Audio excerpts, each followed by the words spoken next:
ini proses penghapusan tenaga honorer ini sudah berjalan. Nah, untuk membahasnya saat ini saya sudah bersama Ketua Komisi 2 DPR RI Bapak Ahmad Doli Kurnia. Baik Bapak, hingga saat ini seperti apa Pak proses yang sudah berjalan untuk terkait dengan penghapusan tenaga honorer ini Pak? Sebenarnya Komisi 2 ini kan dari awal kami dilantik itu hampir setiap hari menerima aspirasi ya, kemudian penyampaian masalah terkait dengan tenaga honorer ini. Jadi ini masalah yang sudah cukup klasik dan cukup akut sebetulnya. Dan kami menemukan momentum ya, artinya bahwa pada saat pemerintah waktu itu mengumumkan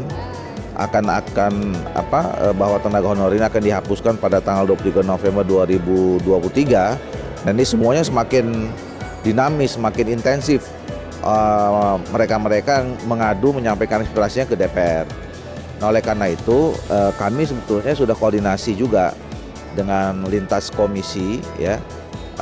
Kita sudah ada 2 kali pertemuan antara pimpinan Komisi 2, 4, 8, 9, dan 10 ya.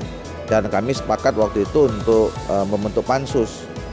Nah, keinginan ini juga sudah kami sampaikan kepada pimpinan ya. Kira-kira 3 minggu yang lalu kami sudah diundang oleh pimpinan, waktu itu dipimpin oleh Pak Muhaimin Iskandar, dan sudah disepakati akan dilakukan atau pembentukan pansus.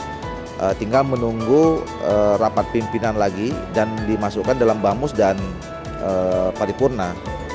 Nah, dan kami sudah layangkan surat. Nah, pansus ini ditujukan adalah untuk bisa mengawal proses penyelesaian yang dilakukan oleh pemerintah.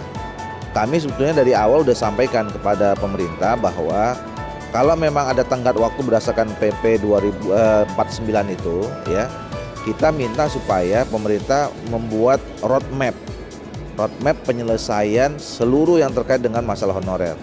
Jadi roadmap itu adalah isinya kira-kira solusi terhadap semua persoalan tenaga honorer yang ada selama ini, dan kemudian ke depan itu polisinya seperti apa yang fix gitu loh ya, sehingga memang tidak lagi ada muncul persoalan-persoalan baru gitu.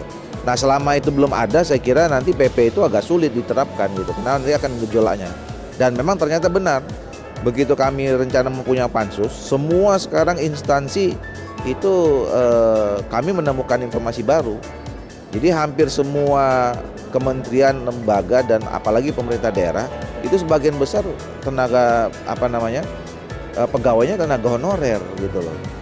Nah, tiba-tiba misalnya ada Satpol PP, tiba-tiba kemudian muncul ada di tenaga administrasi di kepolisian, kemudian ada juga di Kementerian Perhubungan itu. Nah, jadi ini akan sebetulnya menjadi bagus ya. Artinya kami sekarang sudah mulai memetakan, bersama pemerintah juga mulai memetakan berapa sih sebetulnya sekarang jumlah tenaga honorer yang ada. Dan itu yang kami minta pada saat kami ketemu dengan Menteri yang baru, Pak Azwanas. Kami sampaikan bahwa roadmap itu harus dimulai dengan melengkapi database ya. Database-nya dulu yang ada, berapa sebetulnya tenaga honorer ada ini, baru kemudian bisa kita petakan masing-masing ada di koordinasi lembaga mana, baru kemudian masuk cari solusinya seperti apa. Dari teman-teman yang ada di pemerintah daerah kan juga mengeluhkan Pak terkait anggaran Pak. Jika nantinya honorer ini diangkat menjadi misalkan ASN, P3K atau apa. Nah, dari kesiapan anggarannya seperti itu seperti apa Pak berarti Pak? Nah, itu yang saya katakan, makanya nanti roadmap itu harus selesai secara komprehensif, termasuk masalah soal penganggaran itu ya.